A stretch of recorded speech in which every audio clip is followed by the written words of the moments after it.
Hi everyone, so today I'll be going through the 2019 for the Maths Exam 1 of the Networks and Decision Mathematics section. So question 1, in the graph shown above, the sum of the degrees of the vertices is, so you should note that the sum of the degrees of the vertices is equal to 2 times the number of edges. So we'll just count the number of edges, so 1, 2, 3, 4, 5, 6. So there are 6 edges, so the sum of the degrees of the vertices is equal to 2 times 6 edges, which is 12, so therefore E is the correct answer. Question 2, consider the graph below. The minimum number of extra edges that are required so that an Eulerian circuit is possible in this graph. So you should know that an Eulerian circuit always has, the graph of a Eulerian circuit always has even vertices. So if you look at this graph over here, we have an odd vertex here, even vertex here, or odd vertex, even vertex, and 1, 2, 3, 4, 5 odd vertices. So basically we want all the degrees of the vertices to have an even degree. So basically that would make this vertex to have a degree of 6, and this vertex would now have a degree of 4.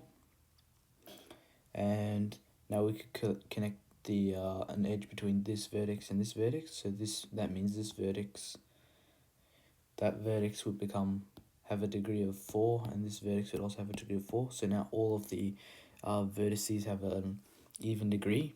So therefore an Eulerian circuit is possible, and we did that with a minimum of 2 edges. As we can see, we added 2 edges to make this possible, and that is the minimum number of edges because we connected it between the 2 odd vertices for each one. So we connected between this odd vertex and this odd vertex and this odd vertex and this odd vertex. So therefore 2 edges was the minimum number of edges, so that all of the vertices would have an even degree. So therefore C is the correct answer. Question 3, the flow of water through a series of pipes is shown in the network below. The number of edges show the maximum flow through each pipe in liters per minute. The capacity of cut Q in liters per minute is.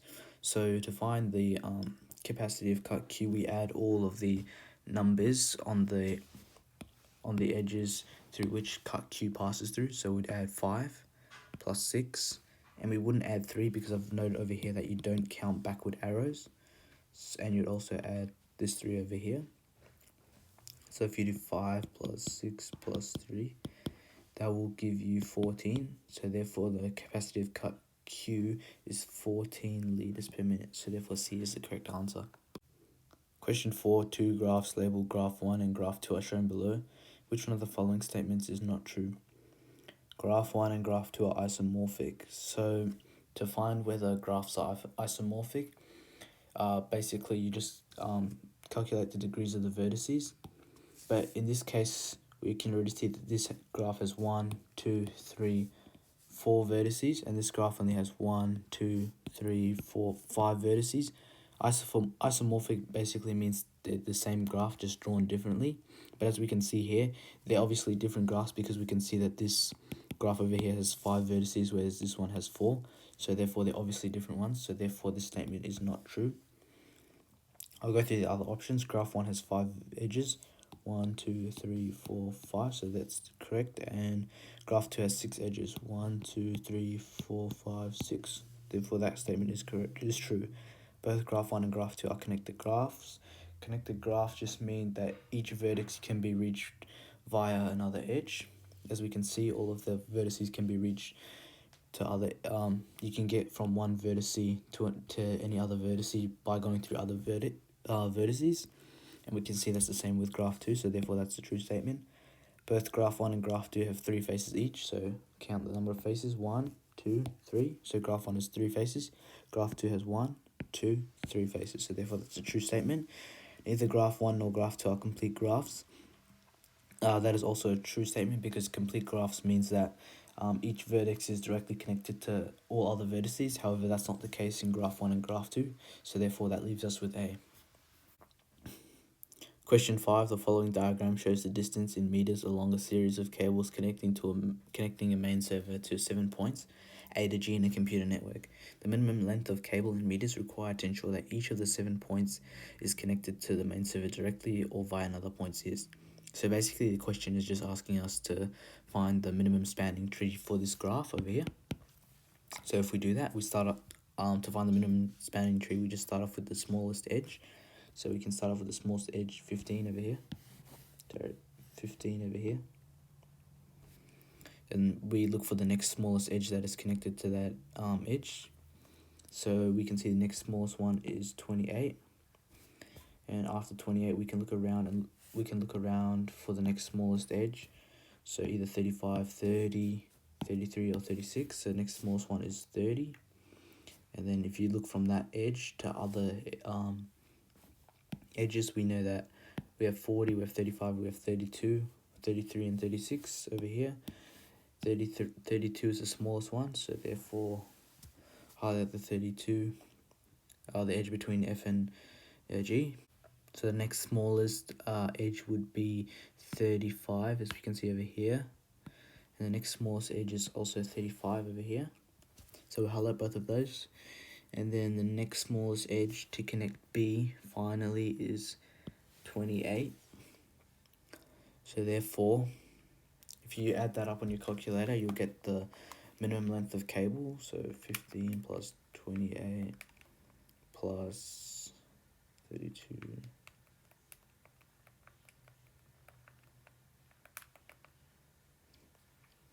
So if you add that up on your calculator, you'll get 203 meters. So therefore, B is the correct answer. Question 6, the map below shows all road connections between 5 towns, P, Q, R, S, and T. The road connections could be represented by the adjacency matrix. So to do this question, I'll just go with the process of elimination rather than trying to construct like the whole matrix. So the first distinct difference that we can see between these matrices is that from P to P, so some have 1 and others have 0. So we should determine how many pathways are there from P to P. Is there any pathways, or is there actually 1? So if we can look at here, we're trying to get from P to P. So we can see that if you follow along this route, we can get from P to P. And there's only one way to get, there's only one loop at P. So therefore, one from P to P would be correct. So we can get rid of the matrices that show 0. And now we're left with A, B, or E. And if you look at this from P to Q, you can see that some have 2 and some have 3 and one has 3. So that means we're looking for to determine whether the graph has 3 ways to get from P to Q or 2 ways to get from P to Q. So if we try that out, P to Q, this could be one path, this could be another path, and this could be the final path to get from P to Q. So there's 3 ways to get from P to Q. So therefore you get rid of option B and option E, as they only show 2 ways from P to Q. And that leaves us with A. So therefore A is the correct answer. Question 7, a project involves 9 activities A to I. The immediate predecessors of each activity is shown in the table below. The directed network for this project will require a dummy activity. The dummy activity will be drawn from the end of. So to do this question, you actually need to draw out the graph. So we know that the start would be here, and A would come from that start because it has no immediate predecessors. And then B comes from A, so we'll just draw it like that. And we also know C comes from A, C comes from A, so C is coming from A. And D comes from B, so D comes from B, D comes from B, and E comes from B and C. So if E comes from B and C, then that would mean we would need a dummy activity over here to connect to E. This is because we can't have 2 edges from one vertex going to another vertex. And so therefore that would require us to use a dummy activity. So therefore, and the arrow would be that way because it's E is from B and C, so that arrow indicates that E is coming from B over here and C over here. So therefore B is the correct answer, as the dummy activity comes from the end of activity B, and goes to the start of activity over here. So therefore B is the correct answer. Question 8. The directed network below shows a sequence of activities A to S that is required to complete a manufacturing process. The time taken to complete each activity in hours is also shown. The number of activities that have a float time of 10 hours is... So to do this question, we need to complete the critical path analysis. So to do this, I'll go through it right now. Just put boxes on each edge to start off with, and then I'll go through the process.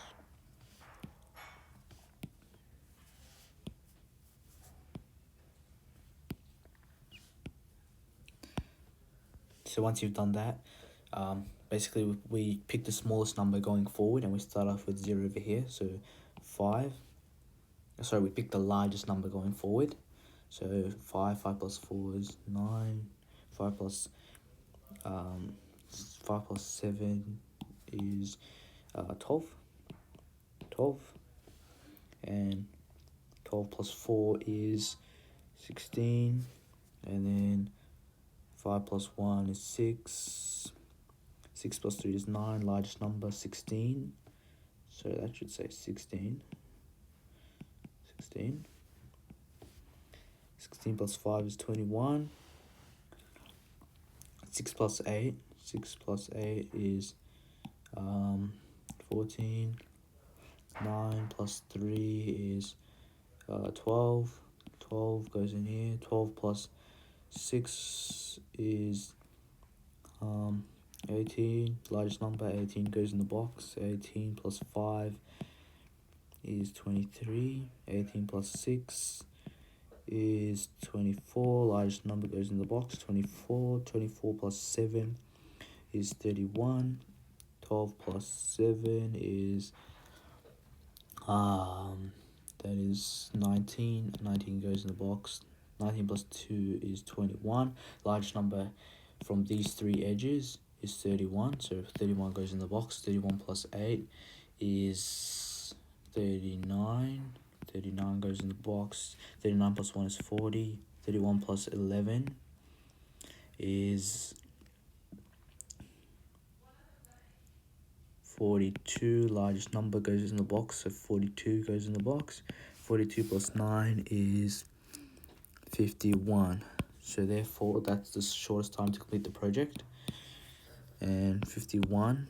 So now we're backtracking, which involves picking the smallest number when you're going back. So 51 minus 9 is 42. 42 minus 1 is 41. 41 minus 8 is 37. 42 minus 11 is 31. 37 minus 2 is 35. Sorry, should be 30. 31 minus 2 is 29. 31 minus 5 is 31 minus 5 is 26. 31 minus 7 is 24. 24 minus 6 gives us 18. So that is wrong because 26 should have gone over here, and we wait till we find what the smallest number is. So 18 is here. 18 minus 6 is 12. And 29 over here minus 7 is 22. So therefore, the smallest number is 12, goes in the box. 12 minus 3 over here is 9. 9 minus 4 over here is 5. Let's come back over here, 18. 18 minus 8 is 10. 24 minus 5 is 19. 19 minus 3 is 16. Smallest number goes in the box, which is 10. 10 minus 1 is 9. 19 minus 4 is 15. 15 minus 7 is 8. Smallest number is 5. 5 minus 5 is 0. So therefore our critical path is where all the numbers are the same on the left and right side of the box, which we can conclude over here.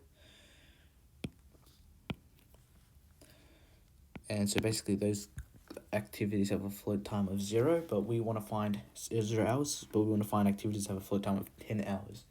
So in order to do this, we'll just look for activities that have a difference of 10 between the left hand early start time and latest start time. So early start time is the left number on the left side of the box, and latest start time is the number on the right side of the box. And float time is equal to float time equals latest start time minus earliest start time. So we're going to look for activities that have a float time of 10.